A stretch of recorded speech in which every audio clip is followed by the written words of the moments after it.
वेङ्कटेशाय मङ्गलम् श्रीवेङ्कटाद्रिशृङ्गाग्रमङ्गलाभरणाङ्गये मङ्गलानां निवासाय श्रीनिवासाय मङ्गलम्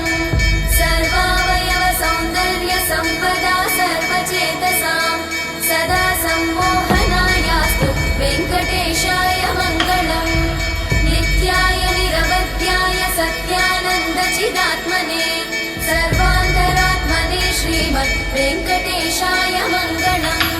स्वतः सर्वविदे सर्वशक्तये सर्वशेषिणे सुलभाय सुशीलाय वेङ्कटेशाय